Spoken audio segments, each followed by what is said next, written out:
찬송가 192장으로 함께 찬양하시겠습니다.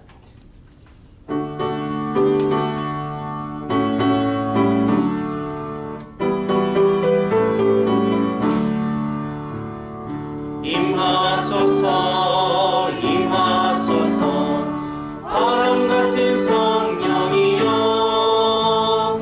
에스겔의 골짜기에 불어닥친 생명바람 오순절날 다락방에 말씀으로 임하신 영 나의 영을 사로잡아 새로 나게 하옵소서. 임하소서 임하소서 불과 같은 성령이여 들의 혀로 임하셔서 진리 알게 하시옵고 불세례를 뱉으시어 죄의 뿌리 소멸하사 거룩하고 깨끗하게 변화시켜 주옵소서. 임하소서 임하소서 생수 같은 성령이여 거친 들에 샘이 솟고 사막에는 가을이고 생수 같은 주의 성령 폭포같이 부어주사 내 속에서 생명수가 흘러나게 하옵소서. 임하소서 임하소서 기름 같은 성령이여 은혜로서 치료하고 사랑으로서 매시어 나의 영광 나의 삶이 강건하게 보존받아 모든 세상 밝히다가 들림받게 하옵소서. 찬송가 620장으로 찬양드립니다.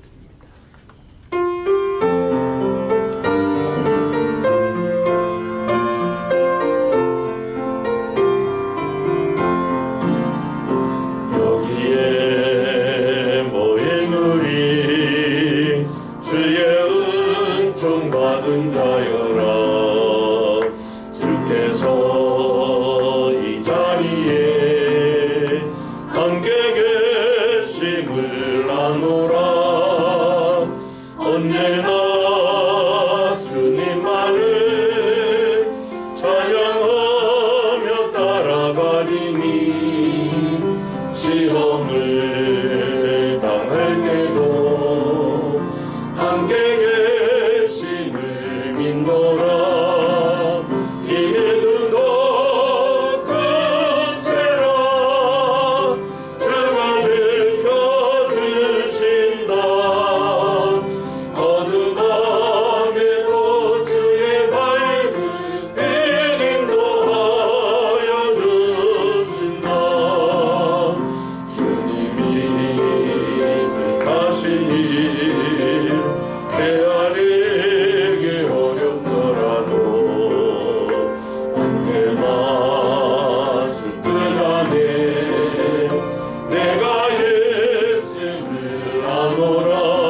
나를 정결하게 하소서. 내가 정하리이다. 나의 죄를 씻어 주소서. 내가 눈보다 희리이다. 내게 즐겁고 기쁜 소리를 들려주시사 주께서 꺾으신 뼈들도 즐거워하소서. 주의 얼굴을 내 죄에서 돌이키시고 내 모든 죄악을 지워주소서. 하나님이여 내 속에 정한 마음을 창조하시고 내 안에 정직한 영을 새롭게 하소서. 나를 주 앞에서 쫓아내지 마시며 주의 성령을 내게서 거두지 마소서. 주의 구원의 즐거움을 내게 회복시켜 주시고 자원하는 심령을 주사 나를 붙드소서. 하나님은 영이시니 예배하는 자가 영과 진리로 예배할지니라. 아멘. 우리를 사랑하시사 주의 피로 죄에서 해방하여 주시고 우리로 나라와 제사장으로 삼으신 하나님 아버지, 구원하시며 오직 보좌에 앉으신 주께만 있사오니 이 전에서 예배하는 자들에게 임하셔서 존귀와 영광 찬양 받아 주옵소서. 우리의 마음과 목숨과 뜻과 힘을 다해 예배합니다. 하나님께서 예배 가운데 임재하여 일하심으로 예배드릴 모든 성도에게 하나님의 감동과 치유와 복을 허락하여 주옵소서. 그래야 우리가 모두 예배 가운데 일하시는 하나님께 적극적 반응으로 화답하며 영광 돌리게 하여 주옵소서. 일곱 별을 붙잡고 일곱 금 촛대 사이를 운행하시는 주 예수 그리스도의 이름으로 기원합니다. 아멘. 참 영광 찬송 6장과 10장으로 찬양드립니다.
교도문 45번 함께 교도하시겠습니다. 내 영혼아 여호와를 송축하라. 내 속에 있는 것들아 다 그의 거룩한 이름을 송축하라. 내 영혼아 여호와를 송축하며 그의 모든 은택을 잊지 말지어다. 그가 내 모든 죄악을 사하시며 내 모든 병을 고치시며 내 생명을 파멸해서 속량하시고 인자와 긍휼로 관을 씌우시며 좋은 것으로 내 소원을 만족하게 하사 내 청춘을 독수리같이 새롭게 하시는도다. 여호와는 긍휼이 많으시고 은혜로우시며 노하기를 더디하시고 인자하심이 풍부하시도다. 자주 경책하지 아니하시며 너를 영원히 품지 아니하시리라. 우리의 죄를 따라 우리를 처벌하지 아니하시며 우리의 죄악을 따라 우리에게 그대로 갚지는 아니하셨으니 이는 하늘이 땅에서 높은 같이 그를 경외하는 자에게 그의 인자하심이 크시리로다. 동이 서에서 먹은 것 같이 우리의 죄과를 우리에게서 멀리 옮기셨으며 아버지가 자식을 긍휼히 여긴 같이 여호와께서는 자기를 경외하는 자를 긍휼히 여기시나니 이는 그가 우리의 체질을 아시며 우리가 단지 먼지뿐임을 기억하심이로다. 아멘. 사도신경으로 신앙 고백드립니다. 전능하사 천지를 만드신 하나님 아버지를 내가 믿사오며 그 외아들 우리 주 예수 그리스도를 믿사오니 이는 성령으로 잉태하사 동정녀 마리아에게 나시고 본디오 빌라도에게 고난을 받으사 십자가에 못 박혀 죽으시고 장사한 지 사흘 만에 죽은 자 가운데서 다시 살아나시며 하늘에 오르사 전능하신 하나님 우편에 앉아 계시다가 저리로서 산자와 죽은 자를 심판하러 오시리라. 성령을 믿사오며 거룩한 공예와 성도가 서로 교통하는 것과 죄를 사하여 주시는 것과 몸이 다시 사는 것과 영원히 사는 것을 믿사옵나이다. 아멘. 자리에 앉으셔서 찬송가 184장으로 찬양드립니다.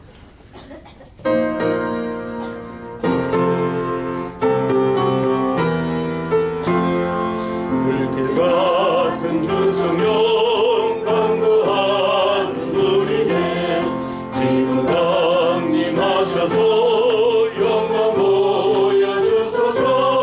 성령이여 임하사 우리 영의 소원을 만족하게 하소서. 기다리는 우리에게 불러 충만하게 하소서. 주의 재단 우리의 우리 몸과 영혼과 우리 가진 모든 것 지금 바치옵니다. 성령이여 임하사 우리 영의 소원을 만족하게 하소서. 기다리는 우리에게 불러 충만하게 하소서. 모든 것 다 마치고 비고빈 이 마음에 성령 충만하도록 주여 채워주소서. 성령이여 임하사 우리 영의 소원을 만족하게 하소서. 기다리는 우리에게 불러 충만하게 하소서. 구속하신 주께서 약속하신 성령을 믿고 간구하오니 지금 내려주소서. 성령이여 임하사 우리 영의 소원을 만족하게 하소서. 기다리는 우리에게 불러 충만하게 하소서. 아멘.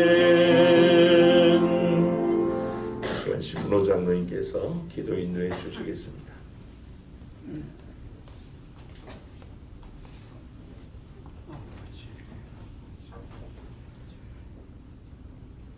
늘 우리를 사랑하시는 하나님 아버지, 거룩한 주일을 허락하시어 주님 앞에 나오게 하시니 감사합니다.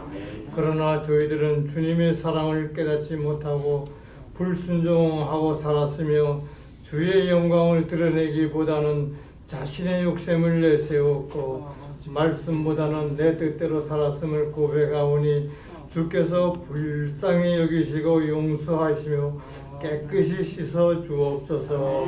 주여, 주의 사랑과 은혜를 사모하는 백성들에게 주께서 회복하여 주옵소서. 또한 병마와 싸우며 고통 중에 있는 자를 치료하여 주옵시고, 사탄과 마귀의 유혹을 당한 자들에게 새 힘과 용기를 주옵소서. 자비로우신 하나님 아버지, 교회를 이끄는 종들에게 성령께서 함께 하시어 말씀의 능력을 더입혀 주옵소서. 또한 모든 교회들이 교회의 사명을 잘 지킬 수 있도록 함께하여 주시옵소서. 또한 어두운 세상에서 빛과 소금의 역할을 충분히 감당하게 하옵소서. 주님, 위정자들을 위해 기도합니다. 그들에게 의와 진리를 깨닫게 하시어 지혜와 분별력을 주셔서 정사를 바로잡게 하옵소서. 세우신 귀한 목사님, 주의 능력의 장중에 붙잡아 주옵소서. 말씀을 선포하실 때 부족함이 없는 능력을 허락하옵소서. 예배를 위해 수고하는 성가대의 찬양이 하늘나라에 상달될 수 있게 하옵시고, 모든 대원들에게 크신 은혜를 허락하시옵소서. 교회를 위해 봉사하고 헌신하는 재직들에게 성령의 충만함으로 멋진 믿음의 삶을 소유하도록 인도하여 주옵소서. 끝까지 저희를 사랑하시는 예수 그리스도 이름으로 기도드리옵나이다. 아멘.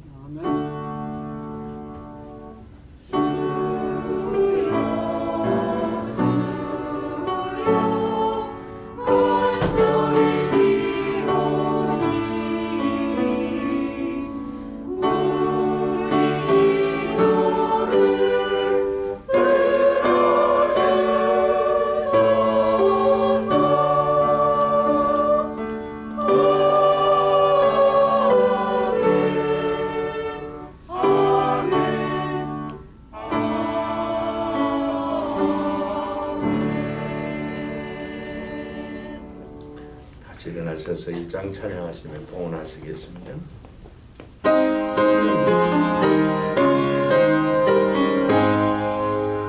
만복의 근원 하나님, 온 백성 찬송 드리고 조천사여 찬송하세.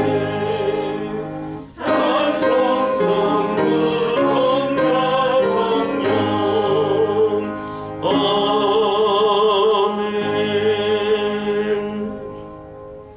자리에 앉으셔서 봉헌 기도 드리시겠습니다.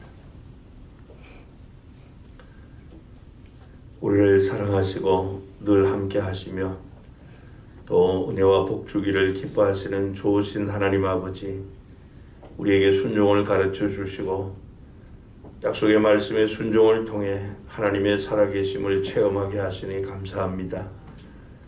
우리를 아시는 주님, 우리의 연약함을 아십니다. 허물과 죄악을 아시는 주님, 우리의 연약함 때문에 강하고 능하신 하나님을 더 의지하게 하시고, 실패 때문에 하나님을 더 가까이 하게 하시며, 고난과 역경 때문에 하나님을 더욱 사랑하게 하여 주옵소서. 이번 한 주간도 약속의 말씀의 순종을 통해 하나님과 동행하며 순종을 통해 하나님의 능력을 체험하는 거룩한 삶을 살게 하여 주옵소서. 오늘도 하나님 앞에 예배하며 하나님의 사랑에 감사하여 예물을 준비하여 봉헌하오니 주께서 받아 주옵소서. 하나님께서 우리에게 재물 얻는 능력을 더하여 주셔서 땀 흘려 얻은 것 가운데 열의 하나를 주의 약속의 말씀에 따라 구별하여 드립니다. 우리 성도님들의 가정의 창고와 곳간, 또 선호라는 범사와 격려하는 산업의 복을 더하여 주셔서 주의 선하신 손의 도움으로 날마다 창대하고 또 흥왕하도록 역사하여 주옵소서. 그리하여 들어가며 나오며 하늘의 복과 땅의 기름진 것으로 충만하게 채워주시기를 소원하나이다. 하나님께서 설계하신 성경적 교회 세우고 그 교회 사명 다하기 위해 비전시아 등금과 전도 기원금을 드렸습니다. 우리 교회가 하나님의 위대한 계명과 주님의 위대한 명령을 따라 성경적 교회로 세워지고 또 교회의 본질을 날마다 회복하게 하여 주옵소서. 그리하여 교회 모든 지체가 하나님께서 피로 사신 교회를 통하여 공급해 주시는 만물을 충만하게 하는 복을 받아 누리게 하여 주옵소서. 하나님의 백성이 여러 모양으로 베풀어 주신 은혜에 감사하여 감사의 예물을 드렸습니다. 은도 내 것이요 금도 내 것이라고 말씀하신 하나님께서 저희의 각 형편을 따라 필요한 은혜와 복으로 충만하게 공급하여 주옵소서. 하나님의 나라가 확장되기를 소원하며 선교 헌금을 드립니다. 하나님께서 무르 있게 하셔서 추수할 영혼들이 많이 기다리고 있지만 물질이 부족해서 안타까워하는 선교의 현장에 요긴하게 쓰임받게 하여 주옵소서. 하나님께 예배하는 아름다운 전을 세우고자 건축 헌금을 드립니다. 드리는 손길마다 하나님 나라의 백향목 같고 또 아론과 훌처럼 하나님 앞에 존귀한 자들로 쓰임받게 하여 주옵소서. 사랑의 교제를 나누고 드리는 목자 헌금과 또 오늘도 예배하며 드리는 주일 헌금, 적은 예물도 소홀히 하지 않고 정성껏 마음 모아 드리는 성도님들의 성실함에 복을 주셔서 흔들림 없는 기업을 보장받게 하여 주옵소서. 이 예물이 쓰이는 곳마다 하나님의 질서가 회복되고 하나님의 나라가 임하고 주의 사랑이 전파되도록 역사하여 주옵소서. 오늘도 일에 헌신한 일꾼들과 지정부원들, 다음 세대를 천국 일꾼으로 양육하기 위하여 눈물로 씨를 뿌리는 교회학교 교사들, 또 찬양으로 섬기는 우리 찬양대원들, 주님의 몸된 교회 세움을 위해서 주신 은사를 따라 섬기는 성도님들의 사랑의 수고와 섬김을 주께서 일일이 기억하여 주셔서 하나님께서 은혜 주심으로 풍성한 열매를 맺게 하여 주옵소서. 오늘 주님의 거룩한 날 맞이하였으나 주 앞에 예배하러 못한 우리 성도님들 일일이 기억하여 주시고 하나님 아버지께서 이 시간도 주 앞에 경배하는 그런 믿음을 덧입혀 주옵소서. 출타 중에 우리 있는 성도님들 주님 동행하시고 또 청혼의 꿈을 안고 유학 중에 있는 우리 자녀들 하나님께서 늘 안보하시고 보스라 양떼처럼 지켜 주옵소서. 지식에까지 새롭게 하시는 은혜를 더하여 주셔서 깨끗한 그릇들로 잘 준비되어 하나님 쓰시고자 할 때 마음껏 쓰임받고 하나님 나라 영광 위해서 귀하게 쓰임받게 하여 주옵소서. 나라에 부름받은 우리 자녀들에게 주님 건강 주시고 추운 날씨 가운데서 늘 안전하게 지켜 보호하여 주시고 또 병약한 우리 성도님들이 있습니다. 하나님께서 이 시간도 피 묻은 손으로 어루만져 주시고 우리의 모든 질고 때문에 채찍에 맞음으로 나음을 주신 여호와 라파께서 역사하여 주옵소서. 우리의 생사 화복의 주관자 되신 주 예수 그리스도의 이름으로 기도합나이다. 아멘.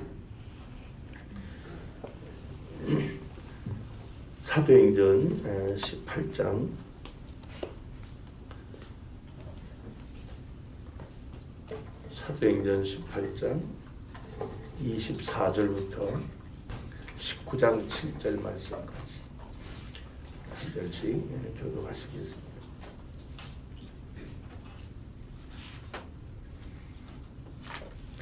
사도행전 18장 24절부터 19장 7절까지 제가 먼저 한 절 읽습니다. 알렉산드리아에서 난 아볼로라 하는 유대인이 에베소에 이르니 이 사람은 언변이 좋고 성경에 능통한 자라.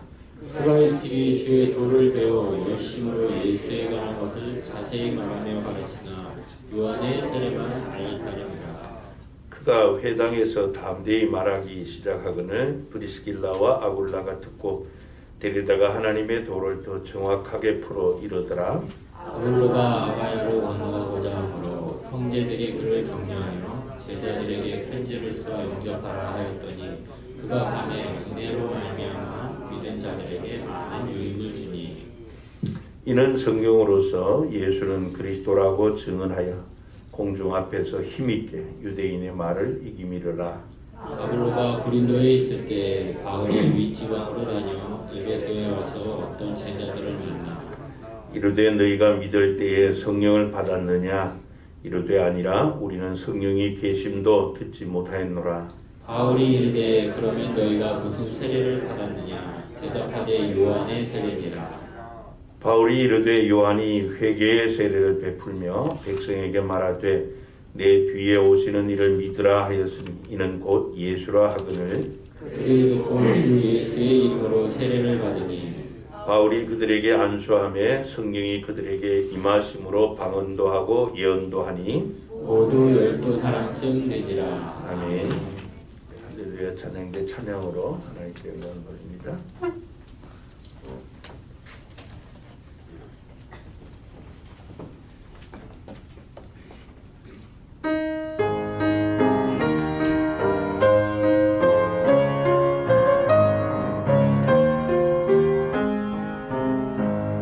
너의 마음에 슬픔이 가득 차도 주가 즐겁게 하시리라. 아침에 같이 빛나는 마음으로 너 십자가 지고 가니라. 즐거운 마음으로 십자가 지고 가라. 내가 기쁘게 십자가 지고 가면 슬픈 마음이 위로받네. 길 갈아서 주시는 은혜로서 나의 심령이 이르렀고 주가 언약한 말씀을 기억하고 너 십자가 지고 가니라. 즐거운 마음으로 십자가 지고 가라. 내가 기쁘게 십자가 지고 가면 슬픈 마음이 위로받네.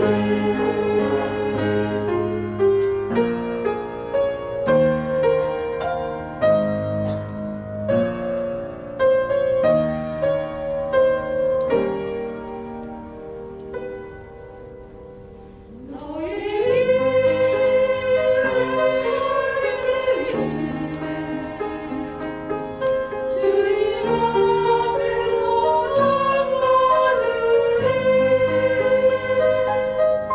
주가 베푸신 은혜를 감사하며 또 십자가 지고 가라. 즐거운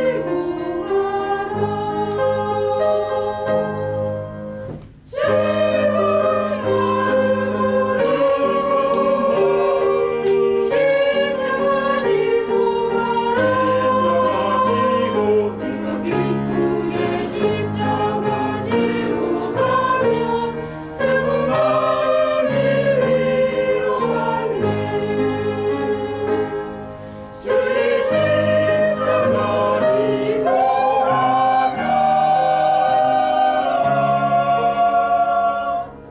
나의 몸에 큰 기쁨이네.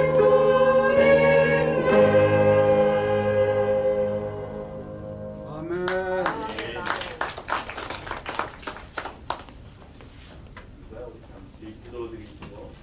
말씀 나누도록 하겠습니다.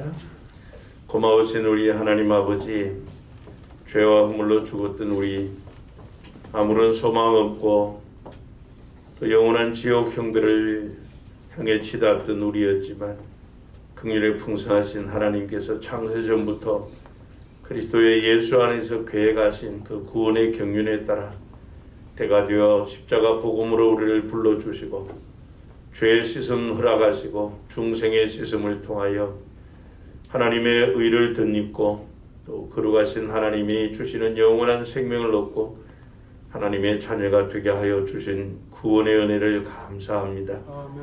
하나님 우리를 어디에 쓰시려고 아버지. 그토록 놀라운 일을 우리의 생애 가운데 행하여 주셨는지 오늘도 진리의 성령님께서 계시의 영을 주셔서 부름의 소망이 무엇임을 알게 하시고 또 복음에 합당한 삶을 살 수 있도록 이 시간도 진리의 말씀으로 우리를 굳건하게 세워 주옵소서.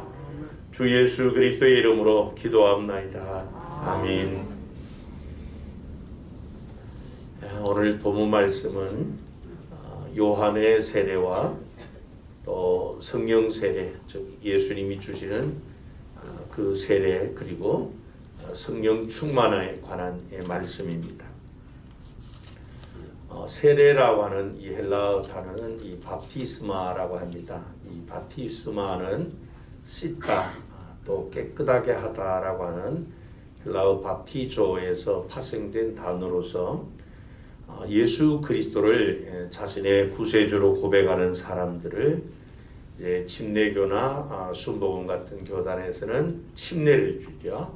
이렇게 물에 푹 담갔다가 다시 나오게 하고, 우리 장로교를 유치한 이런 교단에서는 주로 이제 머리에 약식으로 물을 뿌리는 이런 예식을 말합니다.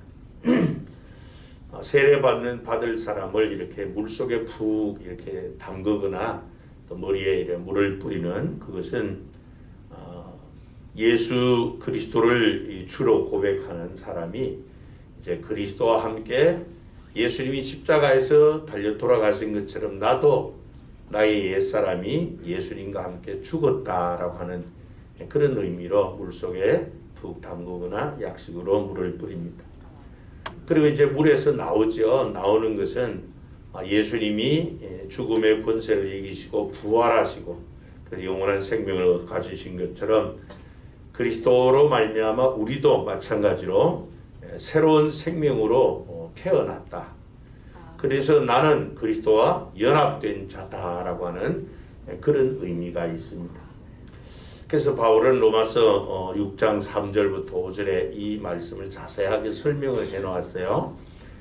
무릇 그리스도 예수와 합하여 세례를 받은 우리는 그의 죽으심과 합하여 세례를 받은 줄을 알지 못하느냐. 그러므로 우리가 그의 죽으심과 합하여 세례를 받음으로 그와 함께 장사되었나니 이는 아버지의 영광으로 말미암아 그리스도를 죽은 자 가운데서 살리심과 같이 우리로 또한 새 생명 가운데서 행하게 하려 함이라. 만일 우리가 그의 죽으심과 같은 모양으로 연합한 자가 되었으면 또한 그의 부활과 같은 모양으로 연합한 자도 되리라 그랬습니다. 그리고 갈라디아서 3장 26절 27절에 보면은 너희가 다 믿음으로 말미암아 그리스도 예수 안에서 하나님의 아들이 되었으니 누구든지 그리스도와 합하기 위하여 세례를 받은 자는 그리스도로 옷 입었느니라 그렇게 말씀을 했습니다. 정리하면은 이렇습니다.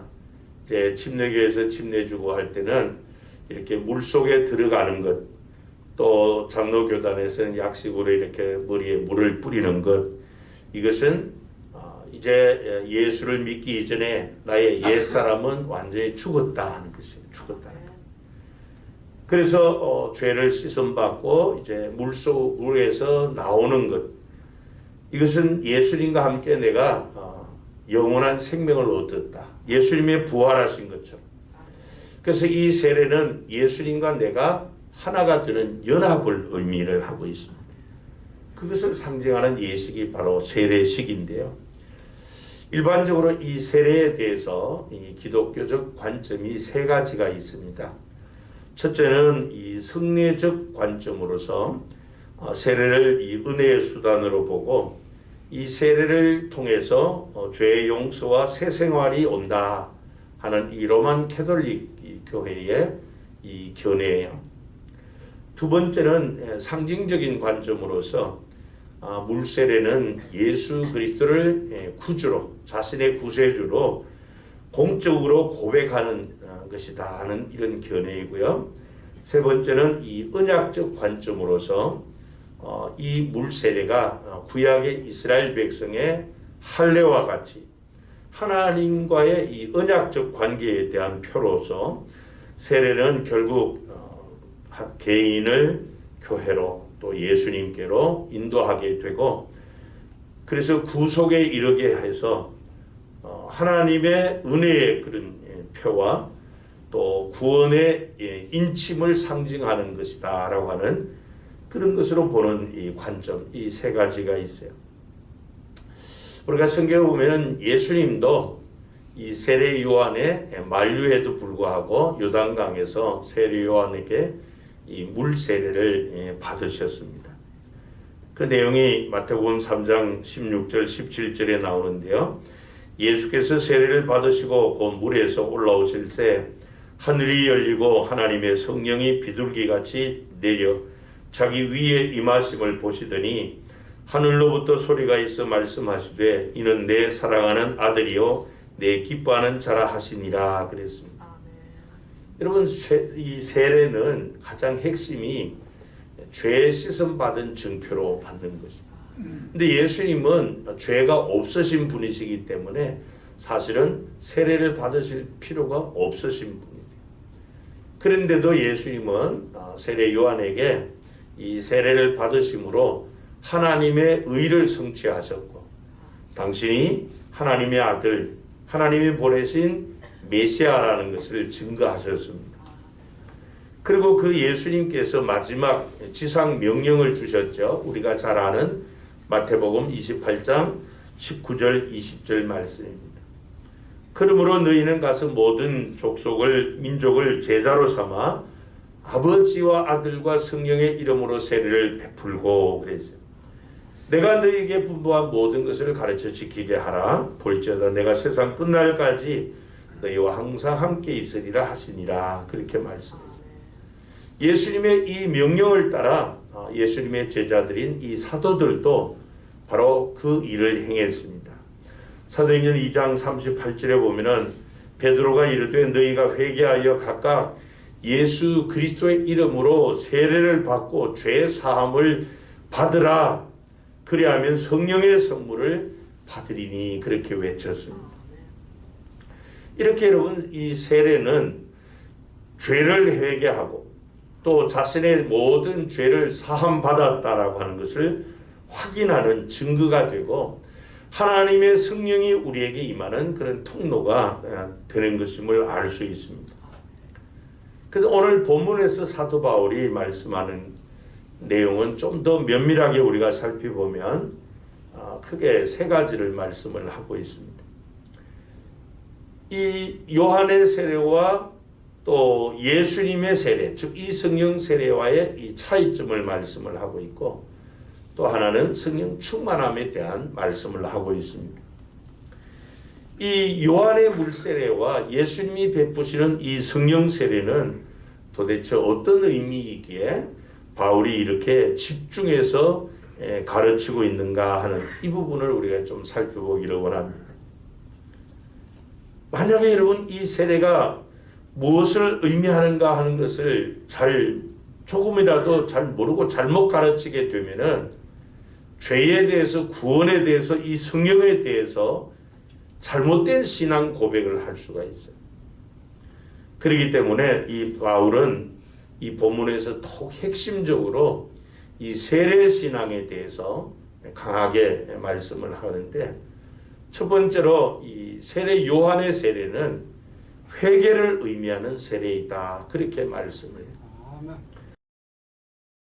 본문 24절 25절에 보면요. 알렉산드리아에서 난 아볼로라 하는 유대인이 에베소에 이르니 이 사람은 언변이 좋고 성경에 능통한 자라 그가 일찍이 주의 도를 배워 열심으로 예수에 관한 것을 자세히 말하며 가르치나 뭐만 알 따름이라고요?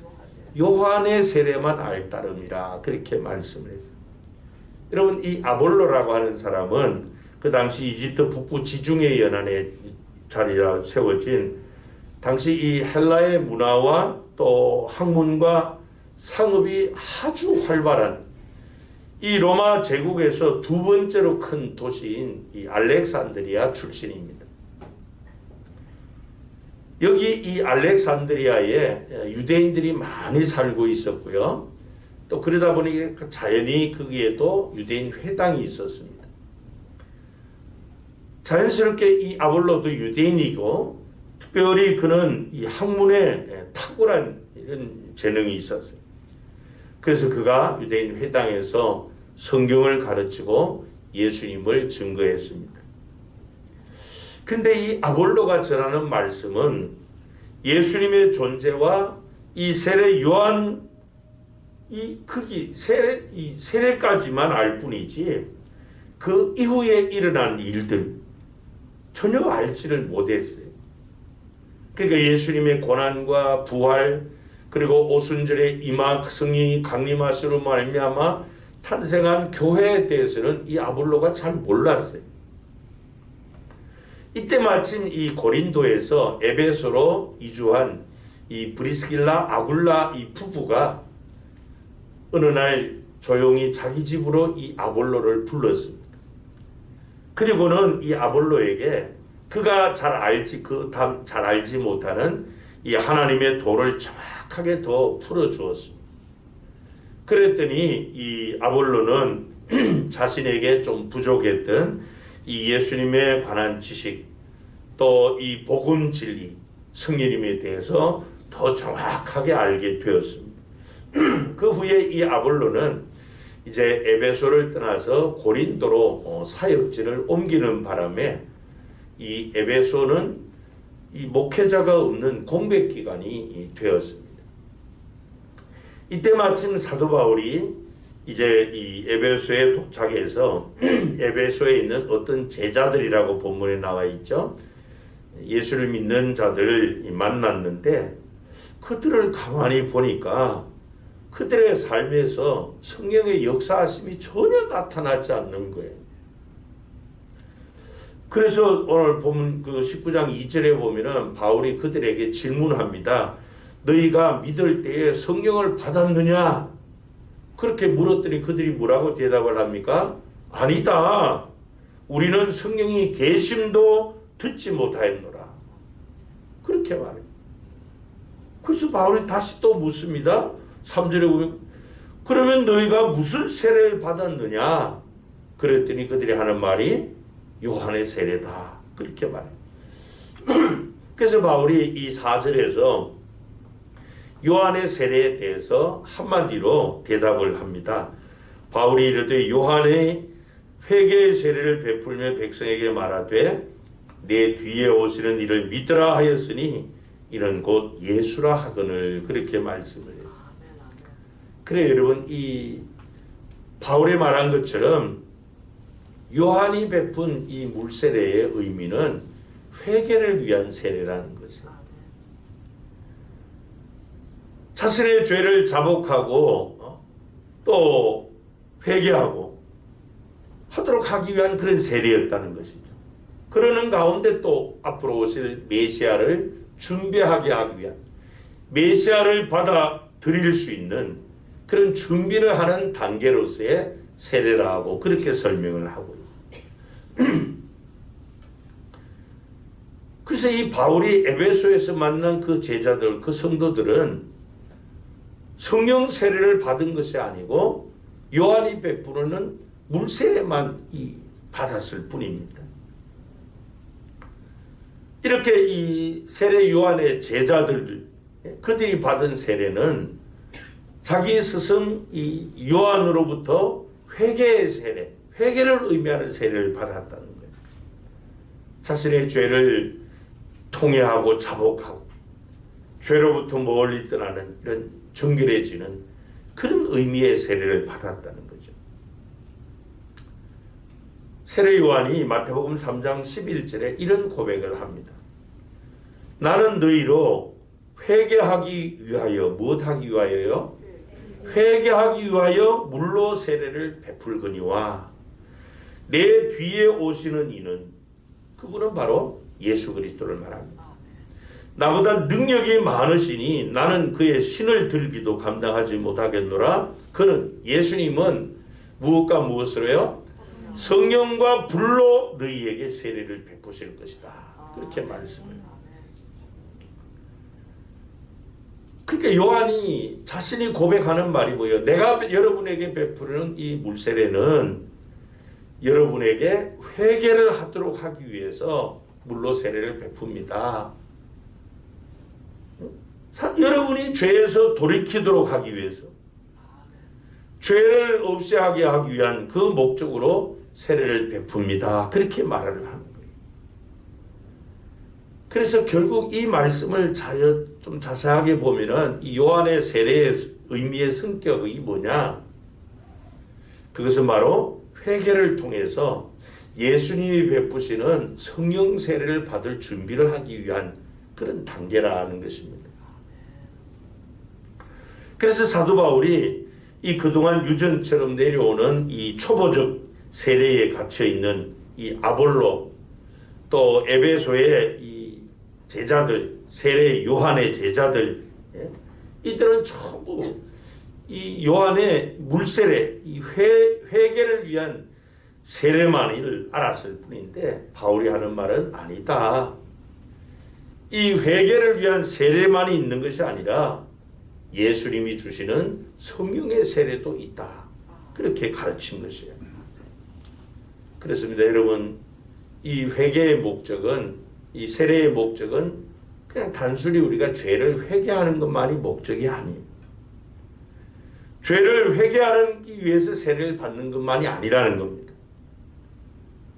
그래서 여러분, 이 죄를 회개하는 요한의 세례에만 내가 머물러 있다면은 나는 아직도 성숙한 그리스도인으로 자라가고 있지 못하는 단계. 우리는 이 요한의 물세례를 기초로 해서 메시아가 우리에게 베푸시는 이 불과 성령의 세례, 이것이 우리에게 필요하다는 것입니다. 그래서 바울이 두 번째로 설명한 이 세례 신앙을 설명하는 것이 예수님이 베푸시는 세례는 성령 세례다. 그렇게 말씀을 해요. 19장 4절 5절 좀 다시 보겠습니다. 바울이 이르되 요한이 회개의 세례를 베풀며 백성에게 말하되 내 뒤에 오시는 이를 믿으라 하였으니 이는 곧 예수라 하거늘 그들이 듣고 주 예수의 이름으로 세례를 받으니 그랬습니다.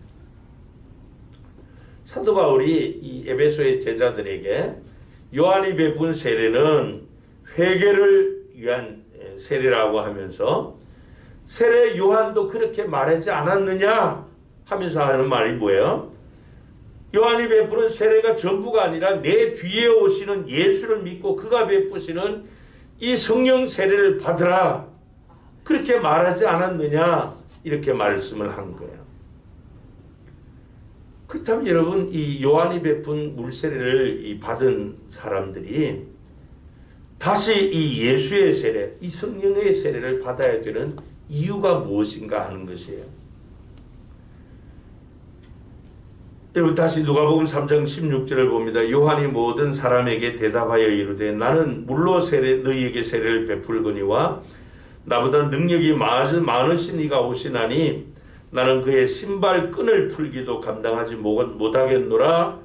그는 성령과 불로 너희에게 세례를 베푸실 것이요. 그렇게 말씀해요. 그러니까 이 세례 요한이 예수님이 베푸시는 세례를 뭐라고요? 성령 세례라는 거예요. 예수님이 베푸는. 내가 베푸는 세례는 이 회개를 위한 세례고 예수님이 베푸시는 세례는 성령 세례라. 그렇게 말씀을 해요. 그래서 앞에서 보았던 사도행전 2장 38절에 보면 사도 베드로도 오순절에 임한 성령의 충만함을 받고 예루살렘 거리에서 가서 행한 첫 번째 설교에서 똑같이 선포해요. 베드로가 이르되 너희가 회개하여 각각 예수 그리스도의 이름으로 세례를 받고 죄 사함을 받으라. 그리하면 성령의 선물을 받으리니 그렇게 말씀을 해요. 그러니까 이 요한의 물세례는 회개의 의미를 담고 있다면은 예수님이 베푸시는 세례는 성령님과 연결되는 성격의 세례라는 겁니다. 그래서 예수님이 베푸는 세례를 성령 세례라 그렇게 말씀을 해요. 여러분, 로마서 10장 9절 10절에 보면은 내가 만일 내 입으로 예수를 주로 시인하며 또 하나님께서 그를 죽은 자 가운데서 살리신 것을 내 마음에 뭐하면요? 믿으면 뭘 받는다고요? 구원을 받으리라. 사람이 마음으로 믿어 의에 이르고 입으로 시인하여 구원에 이르느니라 그렇게 말씀을 했어요. 그렇습니다. 여러분, 우리가 구원받는 것은 오직 예수 그리스도를 믿음으로 구원을 받습니다. 이 구원받는 믿음이라는 것은 예수 그리스도를 나의 구원주로 마음으로 받아들이고 시인하는 것을 말하는 거예요. 내가 입으로 고백하고 마음으로 영접 받아들이는 것. 그런데 여러분, 우리가 하나 알아야 될 것은 예수님이 나의 죄를 위해서 십자가에 달려 돌아가시고 내가 예수를 믿음으로 구원받을 수 있구나. 저분이 나의 구원주구나, 메시아이구나. 이것을 시인하는 것도 내가 하고 싶어서 스스로 하는 것이 아니라고 성경은 말씀해요. 아멘. 성령님께서 그렇게 시인하도록 우리를 감동해 주셔야만 성령님께서 우리가 죄로 말미암아 죽은 죄인이라는 사실, 나에게는 구원받을 만한 아무런 의가 없다는 사실, 그러나 나를 위해서 예수님이 십자가에 달려 돌아가심으로 그를 믿는 자가 구원을 받는다는 이 사실을 성령님께서 우리에게 깨닫게 해주실 때만이 내가 입을 열어서 예수는 나의 주입니다 이렇게 고백하고 마음을 열어서 예수님을 인격적으로 구주로 영접하게 된다, 그 말씀이에요. 그래서 이 구원과 함께 성령님께서 이제 내가 인격적으로 예수님을 나의 구원주로, 나의 구세주로 영접하는 그때 우리는 구원을 받을 뿐만 아니라 성령님께서 내 안에 내주하게 되십니다. 그러니까 성령 세례는 언제 받는 겁니까? 성령 세례는 내가 예수를 인격적으로, 여러분 물세례 받을 때가 아니에요. 왜냐하면 물세례는 이 죄를 씻는 그 의미에 강하기 때문에 이 성령 세례는 내가 인격적으로 예수 그리스도를 마음에 받아들이는 거예요. 그 순간이 사실 중생의 시간이죠. 그 순간이. 그때 우리가 성령의 세례를 받는 거예요. 그 성령님께서 내 안에 내주하시는 거예요. 그리고 구원받은 그 이후에 받는 것을 성령 충만합니다. 그렇게 말씀을 하고 있어요. 그러니까 여러분 성령 세례는 어떤 특정한 사람만 받는 것이 아니고 그가 누구이든 예수를 그리스도라고 나의 구원주라고 인격적으로 믿고 예수님을 받아들이는 자, 구원받은 모든 그리스도인이 받은 것이 성령, 예수님이 베푸신 성령 세례. 그러니까 여러분 성령 세례는 오늘 받고 또 한 달 후에 또 받고 그런 게 아니에요. 여러 번 받는 게 아니고 예수를 믿을 때 한 번 받는 거예요. 한 번. 근데 여러분 성령님을 내 안에 이 내주하시도록 모시는 것이 막 내가 막 안 오시려고 하는 성령님을 강제로 막 끌어다가 내 마음에 영접하게 이 거하시도록 내주하시도록 하는 게 아니다, 그 말입니다. 내가 입으로 시인하고 마음으로 믿어 인격적으로 예수 그리스도를 영접하는 그 순간 성령 하나님께서 내 안에 내주하시는 것이에요. 그래서 고린도후서 1장 21절 22절에 바울이 이렇게 말씀을 합니다. 우리를 너희와 함께 그리스도 안에서 굳건하게 하시고 우리에게 기름을 부으신 이는 하나님이시니 그가 또한 우리에게 인치시고 도장을 꽉 찍었다는 거예요. 그리고 보증으로 우리 마음에 무엇을 주셨다고요? 성령을 주셨다. 그렇게 말씀해요. 그러니까 내가 예수를 구주로 영접하고 구원받은 증표로 하나님께서 도장을 꽉 찍어 주셨어요. 그리고 우리 마음 가운데 주신 것이 성령이라는 거예요. 그래서 이 성령 세례는 내가 인격적으로 예수 그리스도를 구주로 영접을 하고 바로 그 순간 우리 마음 가운데 오시는 것이죠. 무슨 우리가 무슨 공로 예수 믿고 난 다음에 무슨 열심히 신앙생활 했기 때문에 무슨 선한 일을 많이 했기 때문에 아니에요. 우리 수고와 노력의 결과가 아니고 믿음으로 구원받은 그 순간 하나님이 선물로 성령의 내주하심을 주시는 거죠. 그래서 갈라디아서 3장 2절 3절에 보면요. 내가 너희에게 다만 이것을 알려 하노니 너희가 성령을 받은 것이 율법의 행위로냐 혹은 듣고 믿음으로냐 너희가 이같이 어리석으냐 성령으로 시작하였다가 이제는 육체로 마치겠느냐 그렇게 말씀합니다. 사도 바울이 여러분 너무 중요한 이 성령에 대해서 말씀을 하면서 성령은 우리가 믿음으로 예수 그리스도를 믿을 때 받는 것이지 우리의 행위, 어떤 육체의 노력과 수고의 결과로 주어지는 것이 아니다. 그렇게 말씀을 하면서 그 뒤에 13절, 14절에 보면 결론적으로 이렇게 말씀을 합니다. 그리스도께서 우리를 위하여 저주를 받은 바 되사 율법의 저주에서 우리를 속량하셨으니 기록된 바 나무에 달린 자마다 저주 아래에 있는 자라 하였습니다. 이는 그리스도 예수 안에서 아브라함의 복이 이방인에게 미치게 하고 또 우리로 하여금 믿음으로 말미암아 성령의 약속을 받게 하려 함이라 그랬습니다. 여러분 예수님이 베푸시는 이 세례는 예수님을 구원자로 구세주로 믿는 모든 사람이 받는 성령 세례예요.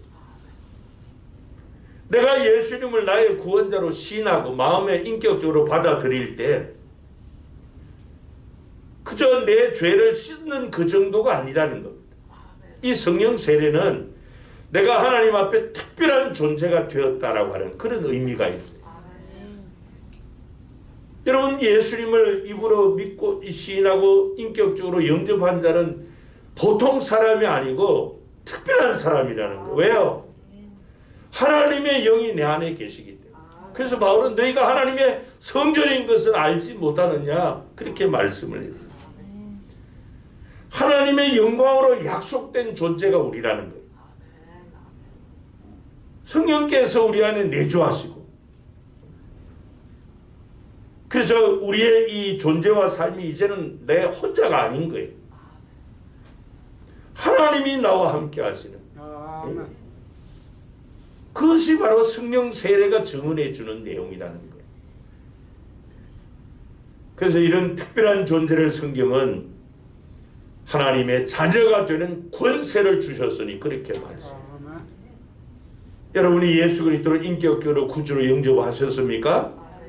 여러분 모두가 다 하나님 앞에 특별한 존재인 줄로 믿습니다. 무슨 존재요? 하나님의 자녀가 되는 권세를 받은 존재. 그게 성령 세례의 의미입니다. 그리고 마지막 세 번째 이 세례 신앙에 대해서 바울이 강조하는 것은 그렇게 성령 세례를 받은 우리 그리스도인들은 그 성령 세례를 넘어서 이제는 성령 충만한 삶을 살아야 된다. 그렇게 권면하고 여러분 오늘 말씀의 핵심은 이 요한의 회개를 위한 세례에 머물러 있지 말라는 거예요. 그리고 예수를 구주로 시인하는 모든 자에게 구원을 주실 뿐 아니라 성령께서 우리 안에 내주하시는 이 성령의 세례를 받는다 하는 것이에요. 근데 오늘 이 본문에 보면 이 사도행전의 저자인 누가는 그때 일어난 역사에 대해서 19장 4절부터 7절에 이렇게 기록을 합니다. 바울이 이르되 요한이 회개의 세례를 베풀며 백성에게 말하되 내 뒤에 오시는 이를 믿으라 하였으니 이는 곧 예수라 하거늘 그들이 듣고 주 예수의 이름으로 세례를 받으니 바울이 그들에게 안수하며 성령이 그들에게 임하심으로 방언도 하고 예언도 하니 모두 12사람쯤 되니라. 그래서 여기 보면 잘 보세요 여러분. 세 가지 중요한 사건이 있어요. 첫째는 요한이 회개의 세례를 베풀며 이렇게 말씀해요. 그러니까 이 에베소의 제자들은 요한의 세례를 받은 자들이에요. 첫 번째로. 그 다음에 그들이 듣고 주 예수의 이름으로 세례를 받으니 그랬어요. 두 번째로 세례를 받으니 예수의 이름으로 세례를 받으니. 그러니까 성령 세례를 받으니 그 다음에 또 세 번째 행위가 뭐예요? 바울이 그들에게 안수하였더니 어떤 사람들은 이 성령의 나타나심이 방언도 하게 되고 예언도 하게 되고 이런 성령께서 그들에게 임하셨다는 것을 나타낸다는 겁니다. 이것은 마치 초대 교회가 오순절에 다락방을 모였던 이 120명의 제자들에게 약속하신 성령이 부어짐으로 말미암아 예수님으로 인해서 새로운 시대가 열렸다는 것을 이렇게 드러내게 된 이 역사와 거의 성격이 같은 의미가 되었어요. 여러분 성령께서 이제는 내가 예수 그리스도를 구주로 영접하는 그 순간 내주하실 뿐만 아니라 그 성령께서 당신을 그들의 삶을 통해서 나타내시는 거예요. 근데 지금도 그 성령님께서는 저와 여러분들의 삶 가운데 때로는 은사를 통해서, 때로는 감동을 통해서, 때로는 치유를 통해서 당신이 우리와 함께 하심을 나타내기를 기뻐하시는 하나님. 뿐만 아니라 내주하시는 성령님은 우리의 삶 가운데 능력으로 나타나기도 하시는 거예요. 예수님께서 사도행전 1장 8절에 우리가 잘 아는 말씀을 하셨잖아요. 오직 성령이 너희에게 임하시면 너희가 무엇을 받고요? 권능을 받고. 예루살렘과 온 유대와 사마리아 땅끝까지 다니며 이 증인의 삶을 사는 것은 성령의 권능이 나를 통해서 나타나는 사람이 하는 일이 전도예요. 그 성령님은 또한 저와 여러분들을 위해서 간구하시는, 성부 하나님께 간절히 간구하시기도 하시는 하나님. 로마서 8장 26절 27절에 보면 이와 같이 성령도 우리의 연약함을 도우시나니 그래요. 우리는 마땅히 기도할 바를 알지 못하나, 참 연약해서 하나님의 뜻을 잘 알지 못해요. 그런데 오직 성령이 말할 수 없는 탄식으로 우리를 위하여 친히 간구하시느니라. 마음을 살피시는 이가 성령의 생각을 하시나니 이는 성령이 하나님의 뜻대로 성도를 위하여 간구하심이니라 그랬어요. 이 성령님은 내주하고 계시는 저와 여러분들의 성도님들의 삶을 통해서 나타나기를 기뻐하시는 성령님이십니다. 뿐만 아니라 그 구원받은 성도들의 공동체인 교회를 통해서도 강하게 나타나기를 기뻐하시는 분이 바로 이 성령님이십니다. 그래서 우리가 예수를 믿음으로 성령이 임하심부터 시작해서 나의 삶을 통해서 우리 교회를 통해서 성령의 일하심이 강하게 나타나도록 하기 위해서 해야 될 일이 기도예요. 여러분 혹시 그 상견례를 해보신 경험이 있는 분들이 많으실 거예요. 상견례를. 참 어려운 관계가 이 사돈지간이잖아요. 저도 이제 큰딸 여기에서 상견례를 했는데 너무 뻘쭘해요. 예, 그렇게 표현할 수가 없어요. 뭘 말을 해야 되는지 마주보고 앉았는데 할 말이 없는 거야, 할 말이. 그래서 어른들이 그러더라고요. 딸 가진 죄인이라고 그래가지고 그때 할 말은 그 말밖에 없더라고요. 아이고 우리 딸이 뭐 이게 뭐 잘 모릅니다. 좀 잘 봐주십시오. 뭐 그때 제가 딸 가진 죄인이라는 말을 그때 실감했어요. 그 말밖에. 그리고 나서는 할 말이 없어요. 근데 마침 저희 사도는 이제 같은 이제 신대원에 근무하고 있었기 때문에 학교 이야기 그거 없었으면 진짜 뻘쭘할 뻔했어요. 여러분 성령님께서 우리 안에 내주에 계시는데 성령님은 저와 여러분을 통해서 막 일하기를 기뻐하세요. 원하시는데 도무지 우리가 성령님을 드러내려고 하질 않는 거예요. 말을 걸어오질 않는 거예요. 그냥 성령님은 가만히 여러분들 안에 내주하고만 계시는 거예요. 우리는 딴짓거리하고 성령님은 내주하고만 계시고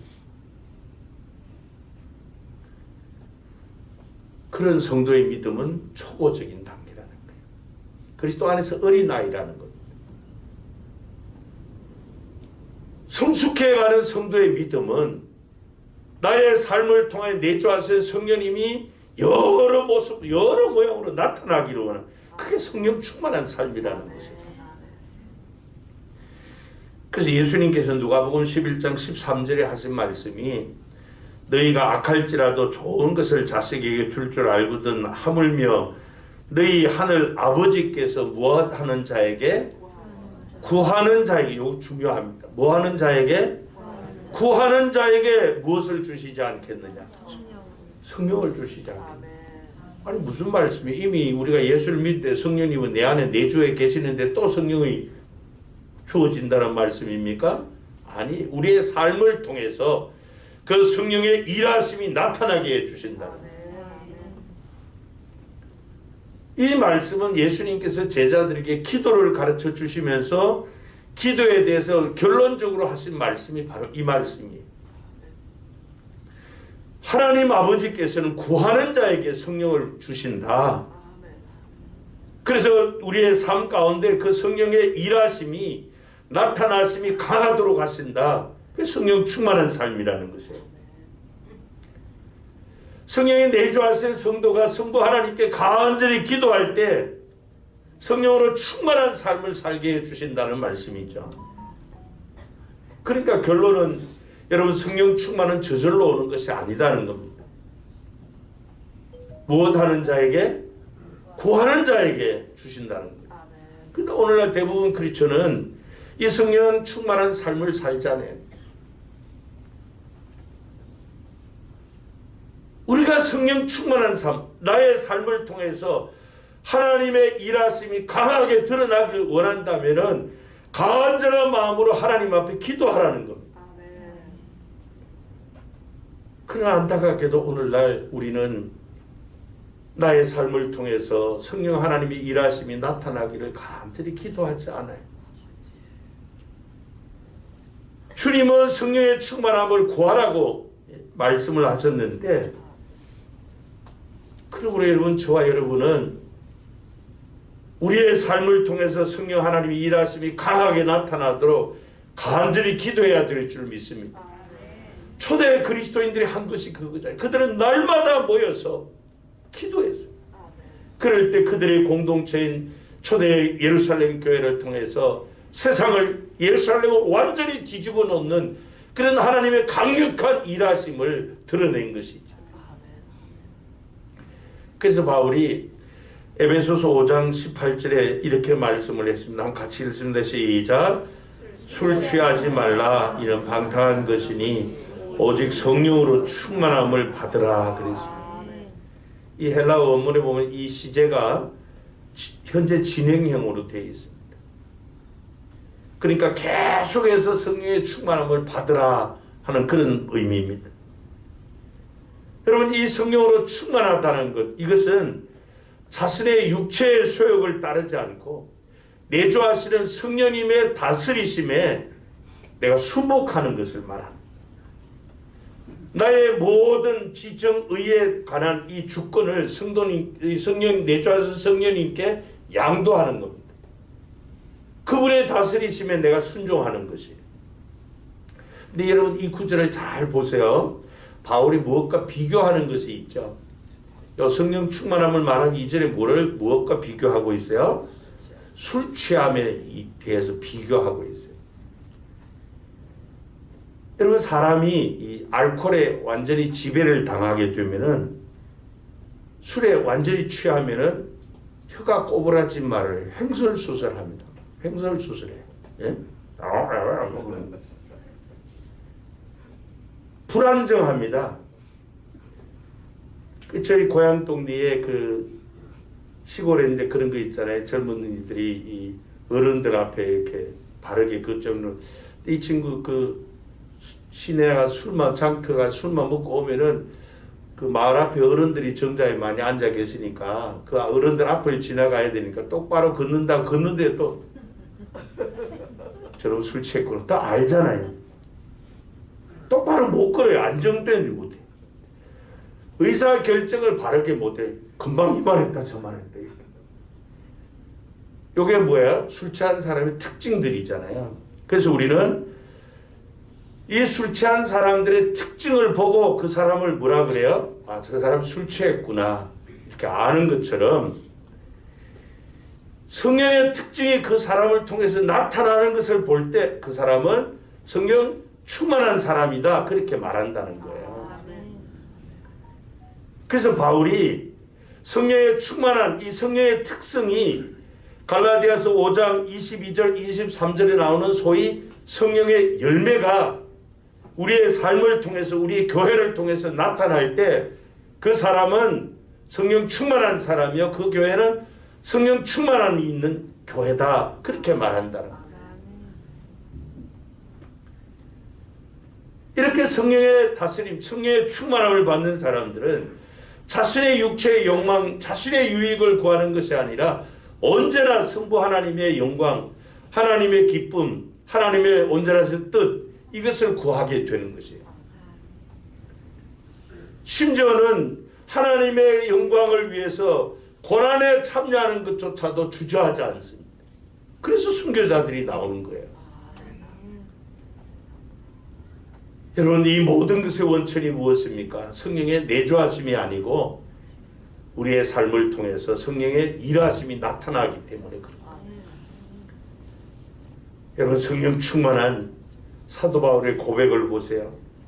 빌립보서 3장 10절부터 12절에 보면은 내가 그리스도와 그 부활의 권능과 그 고난에 참여함을 알고자 하여 그의 죽으심을 본받아 어떻게 해서든지 죽은 자 가운데서 부활에 이르려 하노니 내가 이미 얻었다 함도 아니요 온전히 이루었다 함도 아니라 오직 내가 그리스도 예수께 잡힌 바 된 그것을 잡으려고 어떻게 한다고요? 달려간다. 바울의 신앙은 달려가는 신앙. 달려가는 신앙.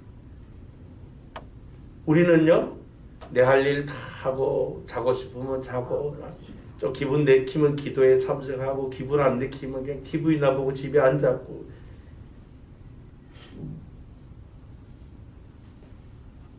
여러분, 성령의 사람은 반드시 내주하시는 성령님께서 그의 삶을 통해서 나타난다는 것. 근데 우리는 너무 뻘쭘한 삶을 즐기잖아요. 내주하시는 성령 하나님이 아무 할 일이 없어요. 나의 삶 가운데.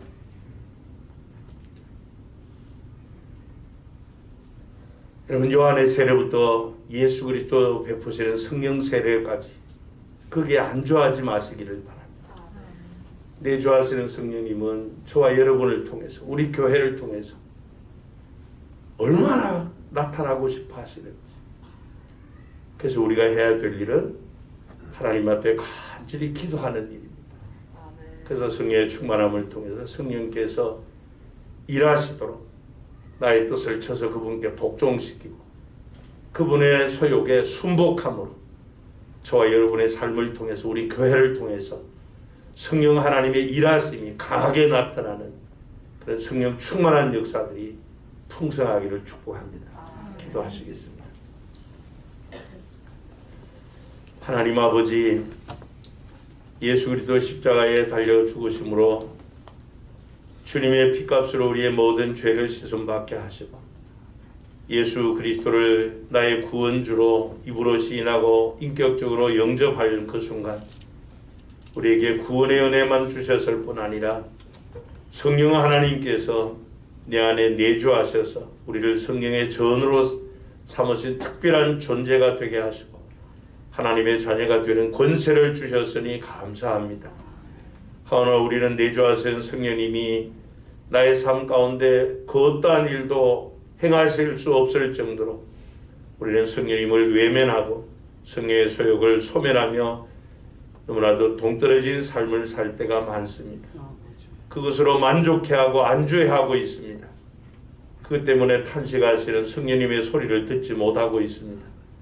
성령 하나님, 우리를 긍휼히 여겨주시고 다시 한번 나의 지정의 모든 주도권을 성령 하나님께 양도하고 성령님의 다스리심에 성령님의 소욕에 순복함으로 성령님께서 나의 삶을 통하여 우리 교회를 통하여 강하게 일하심이 나타나는 성령 충만한 성도, 성령 충만한 교회가 되게 해 주옵소서. 이를 위하여 초대 교회 그리스도인들이 그래야 했던 것처럼 우리가 한 마음 한 뜻으로 간절히 하나님 앞에 기도하는 일을 게을리하지 않고 기도하는 일에 전무함으로 이 마지막 시대에 하나님이 하나님의 영을 부어주신다고 하신 그 약속의 말씀대로 하나님이 성령을 부어주심으로 모든 성도가 성령 충만한 삶을 살고 또 성령 충만한 역사가 있는 우리 교회가 되게 해 주옵소서. 주 예수 그리스도의 이름으로 기도합나이다. 아멘. 찬송가 191장 찬양 드립니다.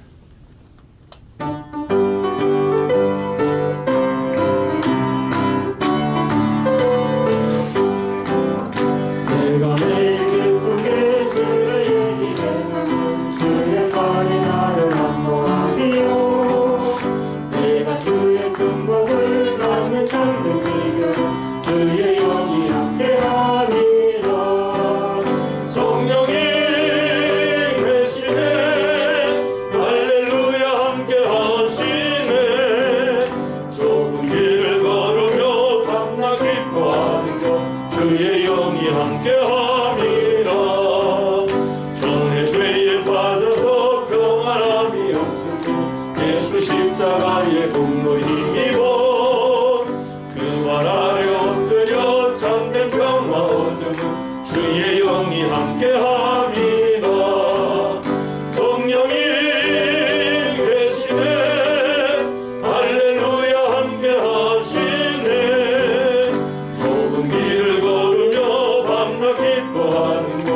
주의 영이 함께함이라. 나와 동행하시고 모든 염려하시니 나는 숲배새와 같이 기쁘다. 내가 기쁜 마음으로 주의 뜻을 행함은 주의 영이 함께함이라. 성령이 계시네 할렐루야 함께하시네. 좁은 길을 걸으며 밤낮 기뻐하는 것 주의 영이 함께함이라. 세상 모든 욕망과 나의 모든 정욕은 십자가에 이미 못을 박았네. 어두운 밤이 지나고 무거운 짐 벗으니 주의 영이 함께함이라. 성령이 계시네 할렐루야 함께하시네. 좁은 길을 걸으며 밤낮 기뻐하는 것 주의 영이 함께함이라. 교회 소식입니다. 11월 되었습니다. 11월은 결실과 감사의 달입니다. 셋째 주 추수감 20일이 추수감사주일인데요. 한 성도가 태신자 한 명씩 꼭 등록시킬 수 있도록 기도하는 가운데 성령의 능력으로 또 사랑으로 섬기고 복음을 전하시기 바랍니다. 예배 후에 잠시 임시 재직회 모입니다. 우리 재직들은 모두 참석해 주시면 고맙겠습니다. 셋째 주일 20일이 추수감사주일인데요. 영혼의 추수로도 꼭 하나님께 영광 돌릴 수 있기를 바랍니다.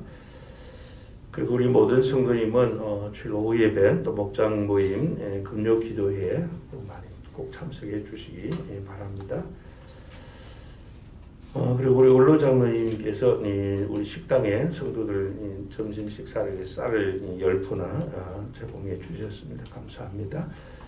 또 문혜주 권사님이 오늘 식당에 떡 해놓으셨나 봐요. 기도해 주시고 맛있게 드시기 바랍니다. 우리 앞뒤 좌에 있는 분들과 함께 잠깐만요. 우리 행 소개를 좀 하고요. 우리 지금 우리 교회가 섬기는 이 롬프라픈 교회, 태국의 롬프라픈 박영성 선교사님이 섬기는 롬프라픈 교회에서 신앙생활하던 이 청년 예행이라고 하는 이 청년이 이제 우리 교회 예배에 참석했는데요. 산업연수생으로 들어와서 지금 저 화성 쪽에서 어느 공장에서 일을 합니다. 원 국적은 라오스인데요. 라오스에서 태국으로 와서 롬프라픈 교회에서 아주 성실하게 신앙생활하고 누나 가정이 롬프라픈 교회에서 11절 제일 많이 하는 그런 믿음의 집안입니다. 그래서 착한 청년이 26살이고요. 그 공장에서 주일 아침에 나오기가 너무 힘들어가지고 어제 오후에 와서 우리 잠옷실에서 이제 자고 오후 예배에 참석했습니다. 여러분들이 따뜻하게 사랑으로 보면 맞아주시면 좋겠습니다. 스탠드 인사하고 안녕하 감사합니다. 우리 다 같이 앞뒤 좌에 있는 분들과 함께 이렇게 인사합시다. 기도하자 만나자 데려오자. 아멘. 다 같이 일어나셔서 우리 교회 사명선언을 한번 크게 선포하시고 파송 찬송 359장 1절을 힘차게 부릅니다. 우리는 시작. 우리는 함께 열정으로 예배하고 사랑으로 교제하고 믿음으로 전도하고 열심으로 훈련하고 기쁨으로 사역한다. 아멘.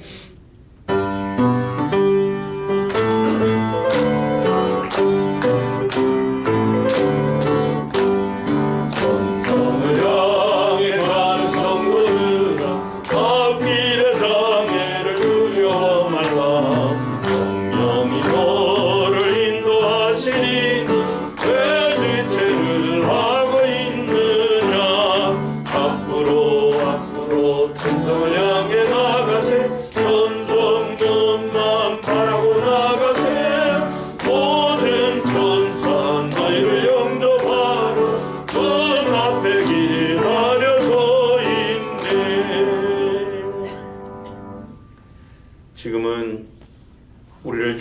사망 가운데서 구원하시고자 십자가에서 저주의 죽음을 우리 대신 당하여 주심으로 우리에게 영원한 생명을 주신 주 예수 그리스도의 은혜와 아버지 우리를 위해 독생자까지 아낌없이 내어주신 하나님 아버지의 극진하신 사랑하심과 아버지 영원토록 우리와 함께 하시며 성부 하나님의 깊은 뜻을 깨닫고 우리의 삶 가운데 그 뜻을 나타내고자 소원을 두고 행하게 하시는 성령 하나님과의 교통하시는 역사하심이 아버지 예수를 주로 믿고 구원받아 성령의 내주하심으로 만족한 신앙생활이 아니라 하나님 겉으로 원하시는 우리의 삶을 통하여 하나님 피로 사신 교회를 통하여 나타내고자 하시는 그 성령의 놀라우신 역사를 위하여서 아버지 하나님 앞에 간절히 기도함으로 성령 충만한 삶을 살기를 소원하는 우리 모든 성도들과 성도님들의 가정과 경영하는 산업과 주님의 몸된 교회와 우리 지교회인 반탁보 교회 위에 이 시간도 온 천하에 다니며 만민에게 복음을 전하는 선교사님들과 그들의 사역 위에 이제로부터 영원토록 함께 있을지어다. 아멘.